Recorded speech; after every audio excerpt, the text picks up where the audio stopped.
While it stumbles over a few sequel tropes, The Babysitter, Killer Queen, is a welcome return to the surprise McG hit from a few years ago that introduced the world to the wit, wonder, and beauty of Samara Weaving. Weaving delivered a 1-2 punch in 2018 with Mayhem and The Babysitter, and horror fans fell in love. Now McG is back, and while Weaving's presence is missed, the story continues, focusing on another returning member of the cast, Cole, played by Judah Lewis, and delivers a lot of the same brand of fun the original was overflowing with.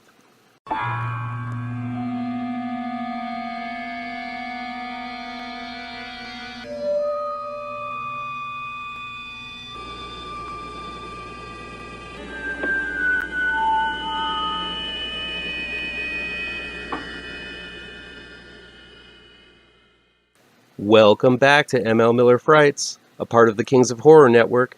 I'm ML Miller.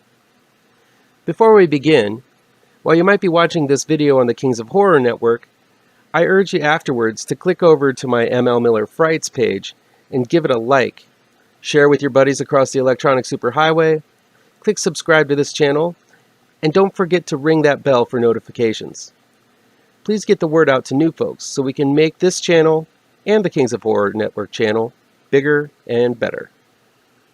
Cole remembers that fateful night clearly when his babysitter B, Samara Weaving, turned out to be the head priestess in a satanic cult searching for immortality. After successfully surviving that night, Cole still has nightmares and flashbacks. Worse yet, no one believes him that all hell broke loose that night. Now 2 years later, Cole's parents, Leslie Bibb and Ken Marino, are concerned he might need some serious help and plan to drop him off at a psychiatric school. Getting wind of the secret plan, Cole decides to ditch school with his best pal Melanie, Dr. Sleep's Emily Ann Lind, who was there the night that shit went down 2 years ago, but doesn't remember much of it. In order to avoid institutionalization, Cole ditches school and heads to the party on the lake. Unfortunately, some of the satanic cult is back for vengeance and a second chance at immortality. If you're a fan of The Babysitter, there's a lot to love here. McG seems to be able to capture the hyperactive style that makes even the most gruesome of deaths all kinds of fun. Not confined to a suburban home, the size and scope of the mayhem has intensified tenfold, but the humor still works for the most part. There are a couple of groaners, some of the shtick is repeated from the original and wore a little thin at times. Still, I laughed quite a bit at The Babysitter, Killer Queen, especially at returning characters like Shirtless Max, played by Robbie Amell, who is both trying to kill Cole and make him a stronger man all at once. For some reason, I found Andrew Batchelor and Bella Thorne's evil characters to be less fun here than in the original, but they still have their moments. Some of them meta-commentary on horror and the cliched roles they play. There are a lot of gruesome scenes of carnage here, with tons of blood sloshed and spattered about everywhere, most of the time in the facial area. This makes for an over-the-top good time, reminiscent of Evil Dead 2, which again is a quality inherited from the original Babysitter film. Judah Lewis is solid as Cole, and though he is older and an awkward teen, he still seems like he made the transition without losing his appeal. There's often that off-kilter look and feel to a returning kid character who has grown in the interim between the two films, but that really isn't the case here. Newcomer Jenna Ortega is fantastic as an outcast, with a troubled past who falls into this game of death by accident. I definitely think that this little actress is going to be going places. I know she's older, but in this film, Jenna Ortega looks to be about 10 or 12 years old. And Emily Allen Lind proves that she can be both a badass and a good girl and still make it all work.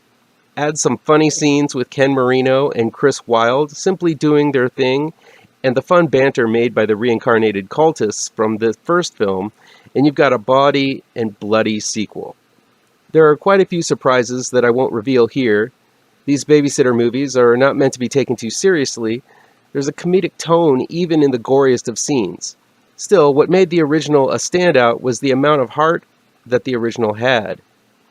A lot of that had to do with Samara Weaving, and while her special quality of charm is missing in the sequel, Lewis, Ortega, and Lind, along with Marino and Bibb, make this one just as heartwarming and downright precious at times.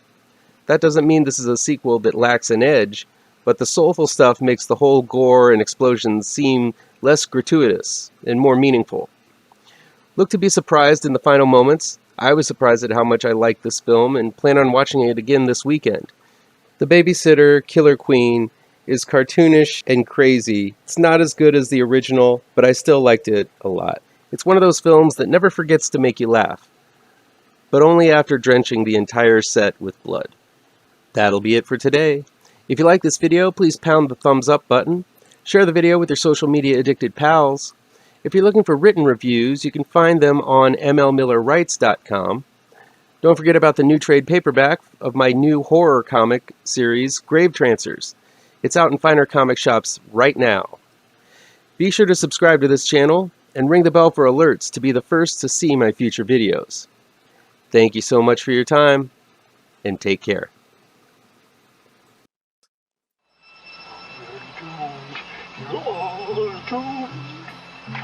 You're doomed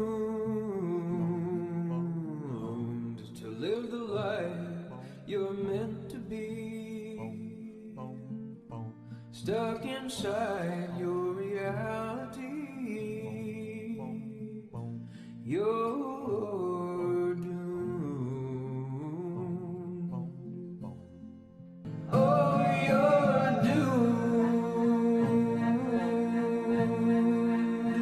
You're doomed. You're doomed. Live the life that you are meant to be. Live inside